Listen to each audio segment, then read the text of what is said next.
What's going on, everybody? This Afro Think Tank.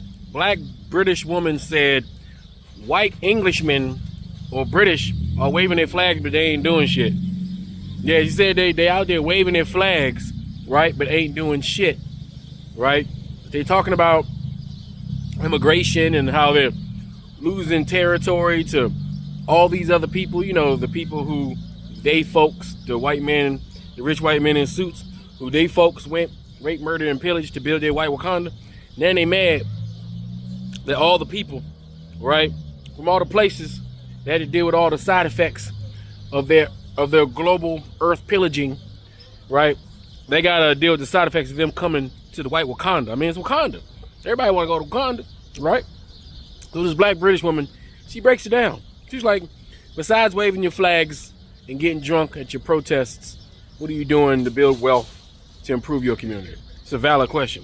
And it seems like the exact same thing happening in the UK and in many European countries mirror exactly what's happening over here. Certain groups of white people are realizing that the white supremacy that they know exists and that they enjoy is faltering and it's coming to an end. And they don't want to live in a world where they cannot be supreme.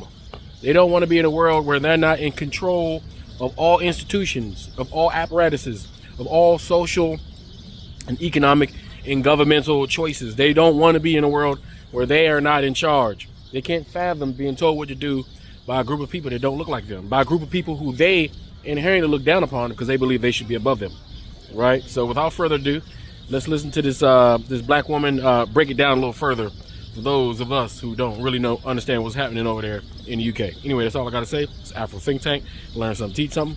I'm out. English people, you've had centuries to fly your flag, so why are you choosing to do it now? You know, the flag of St. George, the guy with the Turkish and Palestinian parents who actually never set foot in Britain. Why do you Anglo-Saxon invaders from Northern Europe really want to fly your flag right now? English people, the problem is that your existence is completely reactionary based on how everybody else is living, because there's no way a secure group of people would have felt the need to invade 171 countries out of 195. When you started exploring the world, you felt under threat through your own paranoia. And that's what you're doing now with your flag. And so you started to feel so paranoid and so fearful by other people's existence in their land that you had to put your flag over there as well, while forgetting to actually fly the flag in your own country. Because even when we said something like Black Lives Matter, instead of you actually trying to understand why we were saying it, because we were experiencing racism and oppression in your white societies, your reaction was to say, Black Lives Matter. My white English friend had something really great to say. She messaged me asking if I had seen the man painting the St. George's flag on the roundabout, and I said yes. And she replied with, but do they actually do anything to help the country? No, they just moan about it. They won't help their neighbours or community in any way. I say, you're absolutely right. You always understand things so well. And she said, the way I see it is they aren't raising the flag in pride, but in hatred. Again, I agreed with her. I said, I moved to a completely different country outside of the UK and Europe, and I've created my own social groups here, big groups of people, and we get together and actually try to build community and build connection. And I've done this without any funding, just my brain and the internet. And she went on to say, that's amazing you're running these groups. Exactly. They're the first to complain about antisocial behaviour in teens and young adults, but won't help at all. So that's exactly it, English people. Beyond waving your flag and standing in the street going, whoa, this is England, we are English, send everybody back to Rwanda. What are you doing? What's the plan? You have no fucking plan.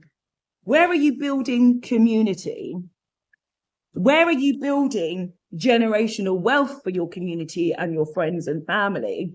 Where are you actually helping kids have a future? Where are you actually tackling their antisocial behaviors? Because the only thing we've seen you do and the only thing you've been capable to do is to get into big groups to hate other people. Beyond standing in the street with a flag, you still have no future. You have no path. There's literally nothing. There is nothing that you are doing to cement yourself in this whole entire planet. This is the problem. When you don't actually understand that you are derived from the Neanderthal gene, it means that eventually, if you stop evolving, you actually cease to exist. And on that note, I think the English are declining far faster than I recognize. Fuck this, fuck that, and bitch, fuck you. Fuck this, fuck shit, fuck your daddy too. No, I ain't forget you, motherfucker too. Motherfucker, fuck your blood and this fuckery they got us going through. Those fuckers put us under spells. Said fuck y'all to a living hell.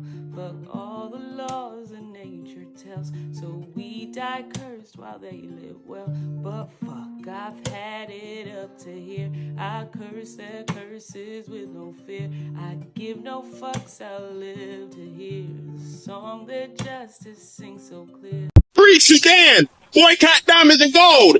Free Sudan! Boycott diamonds and gold!